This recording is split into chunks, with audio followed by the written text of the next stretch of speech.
Let's talk about the parts that form a phantom pen and how it works. Let's start by describing the body of the phantom pen. This part of the instrument generally houses the ink reservoir in any of its forms. It can be made of metal, rubber, plastic, wood, rock, among others. It can offer diverse sizes and shapes and can also provide artistic ornaments of many different aspects. The body, also known as barrel, is generally closed by a cap. This cap closes the phantom pen either by a threaded or a click type mechanism.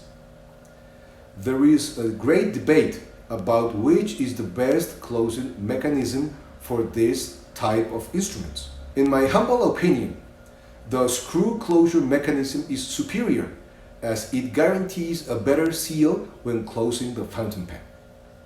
Also, the click mechanism tends to get damaged faster with time and use.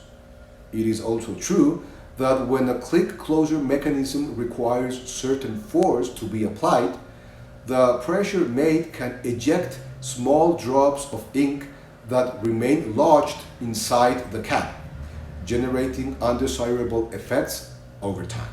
As a general rule, fountain pens have a clip that allows you to slip the instrument in your pocket. However, there are some instruments without this element which, in my opinion, look remarkable. This is an amazing example of the exception of this rule. Inside the body of the fountain pen is the ink reservoir mechanism, which offers different storage methods.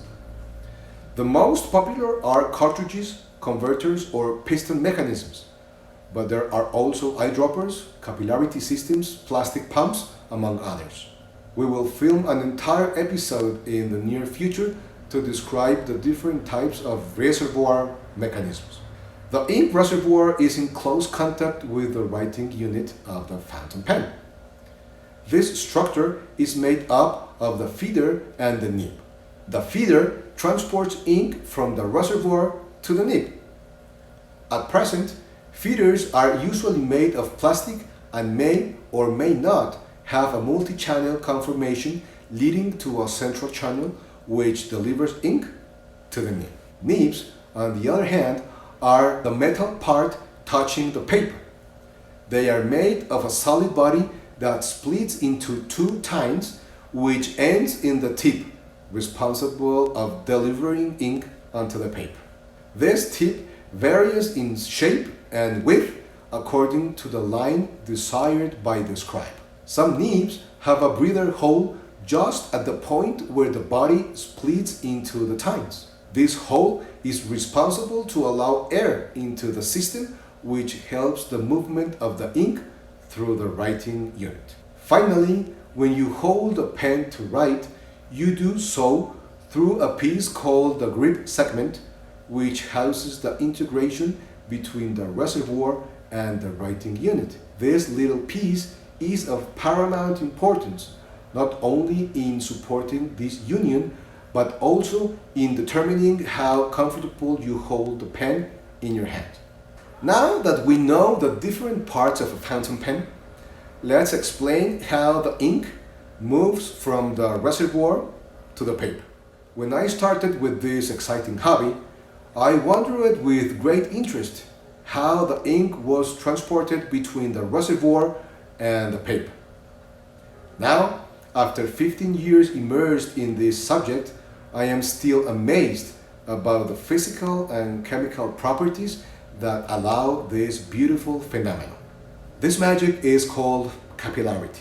Let's start by quoting Wikipedia, when defines capillarity as the ability of a liquid to move through a solid structure upon two properties, cohesion and adhesion.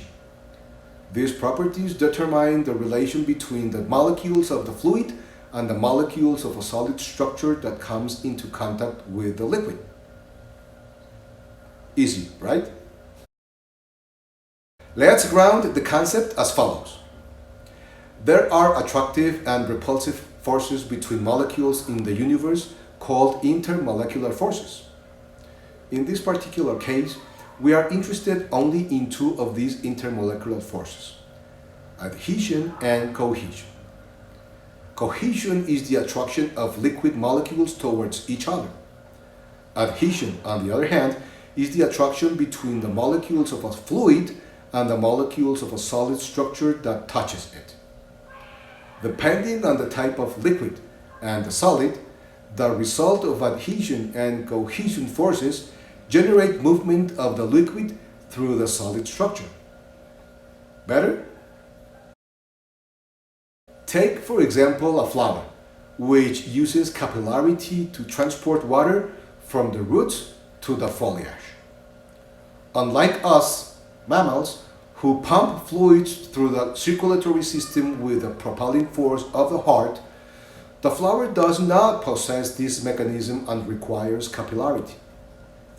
The interaction of the intermolecular forces of cohesion and adhesion between the water and the solid components of the flower results in the movement of water from the root, passing through the stem and ending in the petals. This movement of fluids is carried out even against the force of gravity. Better? To clarify things, let's perform this simple experiment. Place two similar containers, one of them empty and the other one with blue water. After doing this, set the two containers in contact with a solid structure that in this case will be a piece of napkin. Capillarity, through the intermolecular forces of adhesion and cohesion, begins to act immediately, allowing the moving of water from one container to the other through the solid structure of the napkin. At the end, we find that the liquid is transported from the filled container to the empty one until the amount of liquid in each of them is balanced. Fountain pens use the same capillarity principle to transport ink between the reservoir, call it a cartridge, converter, or pump, and the paper through a solid structure that in this case is a unit formed by the combination of the feeder and the nib. Let's illustrate this magic process using this gorgeous pen. The ink passes from the reservoir, cartridge in this case, to the central channel of the feeder and is distributed evenly through its little channels. Like with the flower, this process is based on capillarity. But the process does not end here. The close union that must exist between the feeder and the nib means that the capillarity continues to act on the metal and continues to transport the ink towards the tip. Hence the importance of the correct adjustment between the feeder and the nib. If these two components do not touch harmoniously, the capillarity is lost due to the lack of contact and therefore lack of adhesion.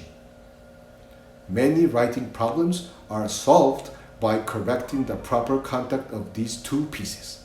As the ink passes from the feeder to the nib and from the nib to the paper, the channels are emptied of ink and need to be filled again.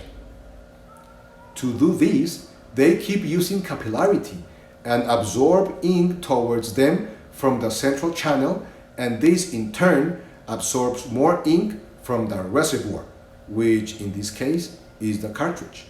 When the ink in the reservoir runs out, there is no more liquid to distribute, and therefore the instrument stops writing.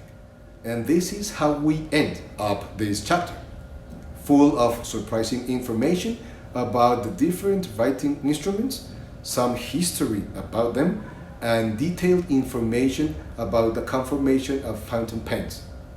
And of course, the amazing capillarity principle through which they work. I hope you liked and find this video useful. I am confident that explanations given were clear enough, but if not, please let me know in the comments.